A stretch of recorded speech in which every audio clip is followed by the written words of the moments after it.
19h. Bonjour tout le monde, bienvenue à cette réunion du Conseil municipal du 3 juillet 2023.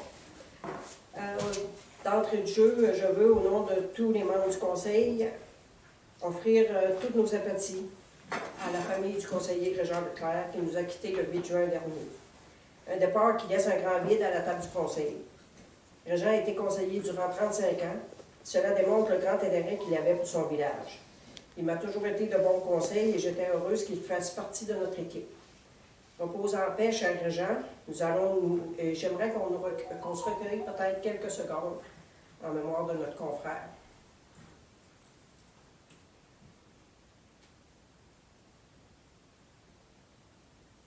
Je vais maintenant vous faire un court résumé des activités du mois de juin. Le 8 juin, les conseillers Pelletier, Mimo et moi avons rencontré 3 responsables du ministère des Transports du Québec qui donnaient suite à notre demande de compensation pour les dommages causés à notre chaussée lors du détournement des véhicules lourds dans le village l'été dernier. Selon les données du MTQ, recueillies à l'aide de caméras prises avant et après les travaux, il n'y aurait pas eu trop de dommages sur notre chaussée. Toutefois, le ministère nous a proposé de faire de l'asphaltage à l'entrée de la rue de la Rivière et à l'entrée de la rue des Pionniers. Ces travaux seront exécutés en même temps que l'asphaltage de la rue principale.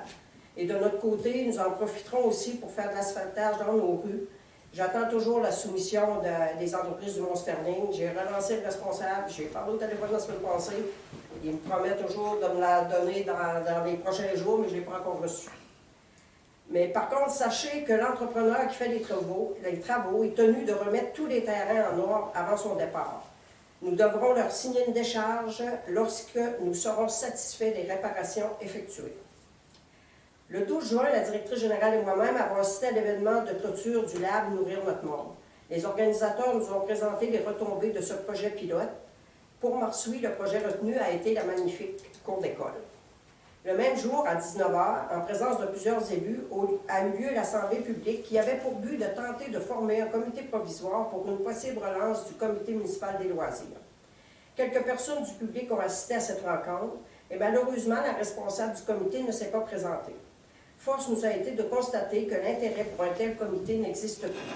J'ai parlé à Mme Vallée la semaine dernière et elle m'a confirmé qu'elle a entrepris des démarches pour dissoudre le comité. Le 13 juin, j'étais à la réunion de la MRC. Le 19 juin, j'ai assisté à l'exposition artistique des élèves de l'école de Marsoui.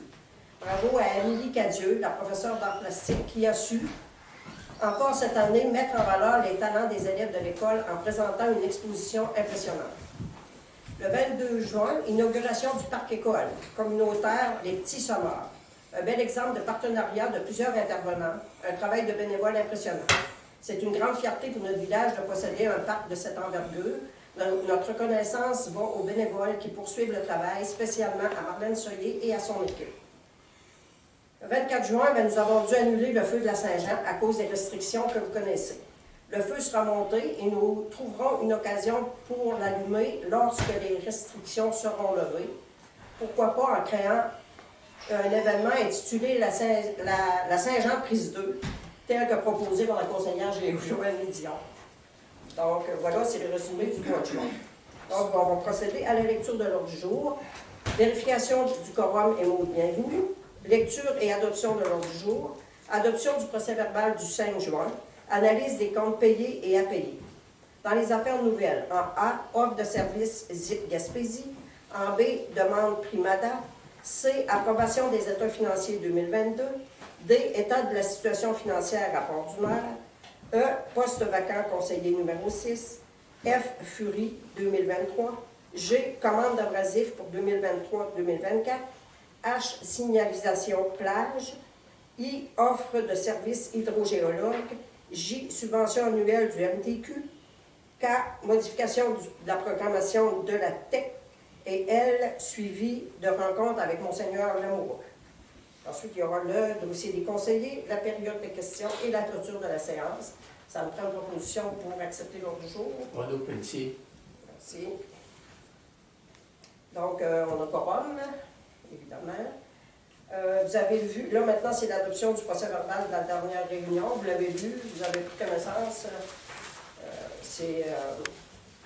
c'est conforme à ce qui s'était pensé, oui. Oui. Donc, je demande une proposition, s'il vous plaît. Proposé dans l'animaux. Merci. Ensuite, l'analyse des comptes payés et à payer. Donc, les payés, c'est ceux qu'on avait à payer le mois passé. Et à payer, nous avons un total de 44 038,87. Mais sur ça, il y a beaucoup de factures qui concernent la TEC ou le projet du centre créatif pour 18 018 et 8. Donc, dans le courant, il y a 26 020 et 79. Donc, je demande une proposition, s'il vous plaît, pour les deux, les comptes à payer et payés. Je propose.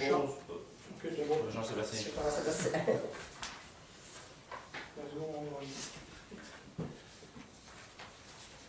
Maintenant, on va aux affaires nouvelles. Offre de ZIP Gaspésie. On avait demandé, vous savez que dans notre vision d'aménagement, la première étape qu'il faut qu'on fasse, une des étapes importantes, c'est de faire l'étude des interventions qu'on peut faire sur le littoral. Maintenant, on ne passe pas à côté de ça. Et si on veut faire des interventions du long près de la mer ou tout le long du littoral, il faut avoir une étude préliminaire qui va nous dire qu'est-ce que les bonnes interventions à faire. Donc, c'est ça. Fait que, il y a un comité, c'est le comité ZIP à Gaspésie qui est spécialiste dans ce genre d'études. Et moi, j'avais demandé une soumission pour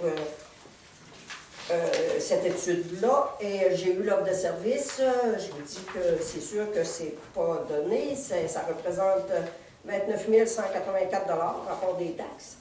Mais je sais que la municipalité, on n'a pas les sous pour payer tout ce montant-là. Donc, j'ai fait une demande à Mme Diane Boutier. J'ai envoyé une lettre, j'ai demandé une participation financière de sa part pour ça. Et j'ai demandé aussi à la MRC. J'ai pris un contact, j'attends des nouvelles. Je vais voir si à la MRC ne peuvent pas nous aider aussi pour payer cette étude-là. Donc, ça me prend une proposition. Une résolution, dans le fond, on accepte l'offre de service, mais conditionnelle à ce qu'on ait du financement à quelque part. Donc, Renaud, tu proposes? Oui. Maintenant, demande Primada, si on en avait parlé le mois passé, c'est une subvention qui existe pour des projets pour les personnes aînées. Donc, ce qu'on avait choisi de faire, c'était de demander, il y a jusqu'à 100 000 de subventions dans ça. Et on a le remplacement des trottoirs le long de la rue principale. Ça, j'ai eu une soumission pour 84 000 $.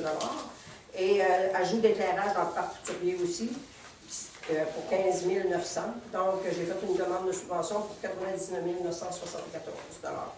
En espérant qu'on va le recevoir, mais ce qu'on a demandé cadre vraiment dans les critères du projet. Donc, on espère avoir la demande. Mais ça, on avait passé la résolution le mois passé de présenter la demande, mais je n'avais pas tous les détails. Donc, c'est ça. Fait qu'on n'a pas besoin de passer une résolution.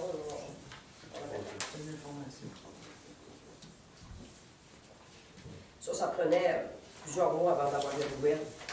C'est sûr que c'est des choses qui vont se faire. Si j'avais une subvention qui vont se faire juste au printemps prochain, en 2024. Donc, approbation des états financiers 2022. Oui, on a finalement reçu nos états financiers des comptables. Donc, en résumé, notre situation financière va quand même bien. On a pour l'année 2022 un surplus de 43 860 $. Ce qui fait qu'on a maintenant un surplus accumulé de 169 361 $. Donc, c'est ça. En gros, si vous voulez avoir plus de détails sur nos états financiers, on a tous les documents au bureau. Là. Mais je pense que c'est, dans le fond, c'est ce qui est important de dire. Donc, c'est ça. Fait que là, ça me prend une résolution pour accepter nos états financiers. Nous, les conseillers, c'est ça, vous avez tous les documents par courriel, vous en avez pris connaissance. Donc, joignez-en, je propose. Merci. Puis l'autre, c'est en D, c'est état de la situation financière. Avant, il y avait, vous savez, le maire devait faire un rapport du maire chaque année, mais maintenant, c'est changé pour. Ça s'appelle état de la situation financière. Enfin, dans le fond, ça résume l'année 2022. Donc, les chiffres sont.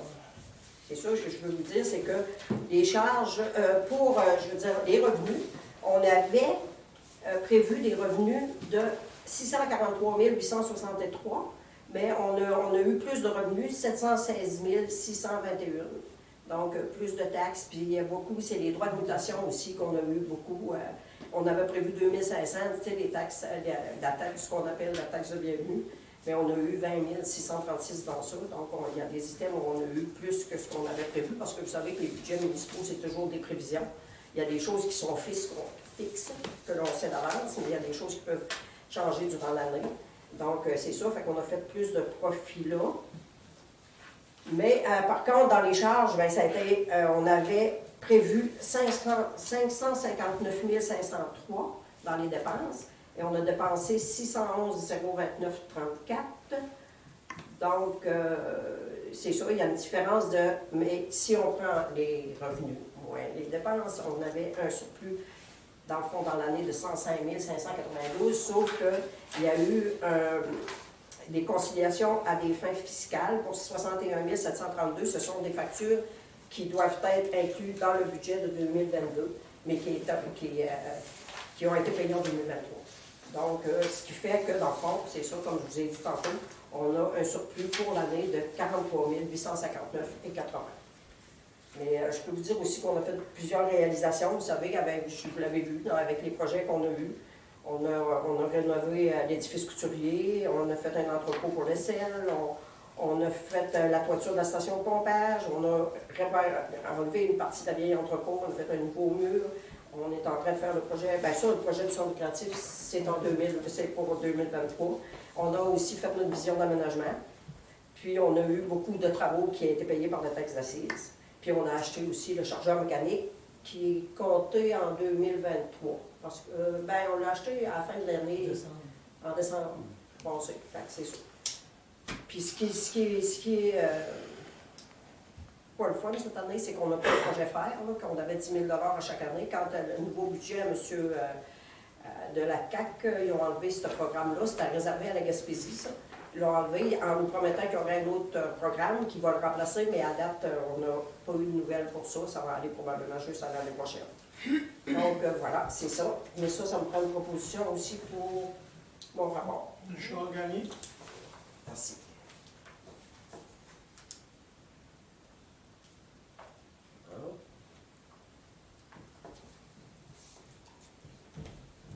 Poste vacant, conseiller, poste au siège numéro 6, bien, comme vous le savez, on a un poste de vacant.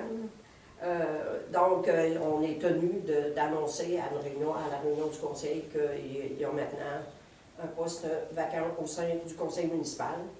On va vous donner plus tard les dates. On n'a pas encore déterminé exactement les dates de mise en candidature, tout ça. Ça va aller, on va vous donner ça à la prochaine réunion. Donc voilà, ça prend une proposition pour ça aussi. Joanie Dion, je propose. F Fury 2023, ben c'est ça, je veux vous rappeler là, que du 27 au 30 juillet, il y aura 4 jours de festival à Marsouilles, 18 productions artistiques, des ateliers. On va souligner aussi qu'on a des gens de Marsouilles qui vont participer. Lorraine et Christine, le 30 juillet à 16h, vont donner un cours, une démonstration de danse en ligne. Ils vont faire partie de Fury. C'est pas rien. Et Marlène aussi, qui va, le 28 et le 29 juillet, qui va faire du Qigong. Qigong. Ben, c'est un Q, mais Qigong. Bon, ça s'écrit. C'est ça. Donc, c'est ça, je vous invite à participer. Des fois, ça peut nous sembler un peu niché, les activités qu'ils nous offrent, mais je vous dis, il faut y goûter pour l'apprécier. Donc, n'hésitez pas à participer. Il y a beaucoup d'activités gratuites. Aussi, c'est un très beau festival, puis d'envergure qui se déroule à Marsouilles. On est chanceux d'avoir ça depuis. C'est la 4e édition cette année. Donc, c'est ça. Angers, commande d'abrasif 2023, c'est ça. Fait qu'on va passer en résolution, on va en acheter le double de ce qu'on avait acheté l'année passée, parce qu'on avait dû en racheter dans l'hiver. Fait que là, cette fois-ci, pour ne pas manquer, on va acheter 2 fois. On va vérifier, je pense, c'est à 34 tonnes, puis là, ça va être le double. Fait que ça me prend une résolution. Une résolution. Oui. On a le propose. Ensuite, en signalisation plage, c'est sûr, on va commander la signalisation pour, dans le petit plage, puis dans le parc couturier aussi, pour indiquer aux gens qu'ils n'ont pas le droit d'aller camper là. Fait que nous, on le sait, là, mais il y avait des gens qui ne le savent pas, là, ça a l'air. Fait qu'on va mettre des pancartes là, puis on va mettre aussi dans la rue des Pionniers. Dans la rue, on va mettre attention à nos enfants. Là, celle qu'on avait, elle est brisée dans la signalisation, donc on va racheter de la signalisation pour ça. On va en mettre aussi au quai, là, les défenses, où on ne veut pas que les gens fassent du camping. Donc, ça me prend une proposition pour ça, s'il vous plaît, parce que c'est une défense. Renaud propose. Maintenant, offre de service hydrogéologue. Bien, vous savez, je vous avais parlé là, déjà là, de la problématique qu'on avait à nos puits, qu'il y a un puits qui est à moitié, qui se remplit à moitié comparativement qui est habituellement à 8 mètres et qui est à 4 mètres depuis plusieurs mois. Fait que j'étais toujours en démarche avec les hydro. Il y a seulement à savoir, c'est une compagnie de Québec, il n'y en a pas plus près. Donc, ils vont venir faire une étude. Ils vont venir cette semaine, mercredi 5 juillet, pour voir d'où ça vient, si ça vient de la nappe ou si c'est un défaut de notre système de captation. Donc, il faut commencer par savoir qu'est-ce qu'il y a avant de faire quoi que ce soit. Donc, ça les coûts reliés à cette étude sont de 5 600 taxes en plus. Ça inclut tous les frais de déplacement et des dépenses. Donc, ce qu'on a décidé, c'est que là, malheureusement, ça ne passe pas sur la taxe d'assises, l'étude. Sauf que si jamais il y a des travaux qui sont requis suite à l'étude, bien là, on va pouvoir faire payer les travaux par la taxe d'assises et on va pouvoir inclure à ce moment-là le coût de l'étude. Mais si c'est juste une étude qu'on fait, bien, c'est vous qui devront payer. Donc, on n'a pas le choix. Il faut qu'on sache ce qui se passe là. Donc, on a décidé, nous, de le prendre sur le surplus. Parce que c'était pas prévu au budget, donc on va le prendre sur le surplus de 5 600 $. Donc, ça me prend une proposition pour ça. Je propose, Jean-Sébastien. Oui, puis c'est sûr, ils vont venir mercredi après-midi. Ensuite de ça, subvention annuelle du MTQ, oui, c'est sûr, il faut qu'on fasse, comme à chaque année, une résolution comme quoi on atteste que les factures qu'on a mises dans pour avoir cette subvention-là sont réelles, c'est sûr. La municipalité de Morceau atteste la véracité des frais encourus et du fait qu'ils l'ont sur les routes locales de niveau 1 et 2. Donc, il faut à chaque année passer une résolution pour ça. C'est un montant de 43 031. Ça me prend une proposition, s'il vous plaît. Richard Vernier. Proposition.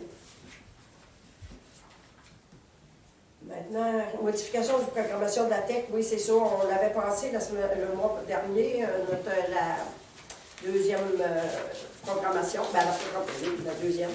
Mais par contre, justement, on a su que l'hydrogéologue, ça n'était pas accepté dans la TEC. Donc, on avait mis 25 000 pour ça. Fait que là, on l'a enlevé, on l'a ajouté, par exemple, au remplacement de la conduite d'eau potable dans la rivière. Au départ, on avait mis juste 200 000 pour ça, mais là, on a mis, ils ont eu un peu les estimés, mais je n'ai pas encore vu les devis, mais les estimés, fait qu'on a mis le 3, on a ajouté ce qui nous restait sur la taxe d'assises, plus sur ce 25 000 là, ça veut dire que là, on a mis 361 000 pour ça, pour le remplacement de la conduite. Donc, ça vient que là, avec cette nouvelle programmation-là, ouais. Avec cette nouvelle programmation-là, on dépense tout. Vous voyez, là, le 800 000 qu'on avait eu de la taxe d'assises, ils passent tout parce que dans ça, on a rajouté une rénovation à l'édifice municipal, l'asphalte. Là, j'ai 113 000 pour l'asphalte dans les rues. Fait que, c'est ça. Avec tout ce qu'on a fait, là, on va dépenser 800 000. Ben, il y a la grosse cause de dépense est là, à 361 000. On a eu nos pentes. Les pentes, puis oui. Parce que là, on a réparé une à 20 000, puis une autre qui est partie, c'est encore 20 000, c'est ça. On a fait de l'enrochement d'abord à 50 000. Oui, donc, c'est ça. Fait qu'il fallait repenser une résolution de ce mois-ci pour accepter cette programmation corrigée. Joanie Dion, je propose. Oui. Ça, c'est tout à fait sur le pardon. Ensuite, suivi rencontre avec Monseigneur Lamoureux. Bon. La semaine passée, on était chez M. Donald est venu. Donald, avec, on avait les Marguillères, Carole Lévesque, Marie-Jolène et Michel Duféré. On a rencontré notre notre évêque, Monseigneur Lamoureux, avec le chancelier et avec notre curé aussi. Le but était l'essentiel de la rencontre, c'était sur l'avenir de l'édifice qu'est l'église de Morsuis.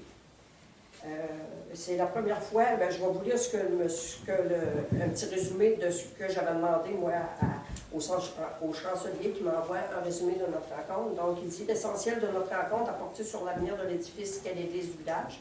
C'est la première fois, semble-t-il, que la question a été posée à la municipalité de savoir si elle pourrait avoir des projets sur ce bâtiment qui est au cœur de votre cité. Vous nous avez promis que vous discuteriez de la question avec votre conseil municipal. On en a discuté jeudi. Durant notre échange, nous en sommes arrivés, ils nous proposaient 3 solutions. Soit on vend l'église à la ville à 1 $ ou à un organisme, soit on vend l'église à un particulier à un prix déterminé, ça, la fabrique, vend l'église, soit ils la démolissent.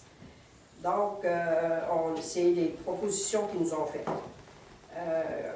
Ils peuvent venir nous rencontrer le conseil aussi de ça, mais nous, ce qu'on s'est dit, c'est que c'est pas tant un dossier qui relève de la municipalité comme de tous les paroissiens. L'église, c'est un bâtiment c'est pas un bâtiment patrimonial, mais c'est un bâtiment important dans le village. Mais ça reste un bâtiment. Ça reste que c'est un bâtiment qui est délabré, qui demande beaucoup de réparation. Donc, nous autres, à la municipalité, à date, aujourd'hui, on n'est pas intéressés à prendre l'église. Mais moi, j'invite toutes les personnes, par exemple, j'aimerais ça que les gens se prononcent sur ce dossier-là, parce que dans le fond, ça touche toute la municipalité. Pas les contribuables, je vais dire les paroissiens.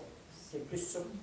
Puis s'il y a un organisme ou un entrepreneur ou un particulier qui a un projet pour sauver ce bâtiment-là, on est très ouvert à ça. On pourrait même collaborer d'une certaine façon à la relance du bâtiment, mais ça va être... Puis là, il était pressé, il demandait des réponses rapides, mais on n'était pas prêt à ça. Donc, il va falloir qu'on fasse une réflexion. S'il y a des gens parmi vous qui voulaient former un comité de relance, quelque chose, convoquer une réunion avec les paroissiens, puis voir qu'est-ce qu'on peut faire avec ce bâtiment-là, bien, ça va être... vous pouvez nous en parler, mais vous pouvez aussi vous regrouper ensemble, puis essayer de si vraiment l'avenir de ce bâtiment-là vous tient à cœur. Donc, on est rendu là, l'église est devenue excédentaire, fait que c'est la fabrique qui vont faire quelque chose avec ça, l'évêché. Là, ils ont ouvert la porte à nous la donner, ou à un organisme, mais il peut y avoir bien des projets qui peuvent se faire, mais je ne pense pas qu'à date, en tout cas, la municipalité ne prendra pas cette responsabilité-là. Voilà. C'est ça, hein? C'est ce qu'on c'est bien. Donc, voilà. Fait que là, on a rendu le dossier du conseiller. Aviez-vous quelque chose? Non, c'est bon. Donc, s'il y a s'il y a des questions dans la salle, c'est maintenant le temps. C'est tout. Donc, merci, au revoir et à la prochaine. Qui close? Claude.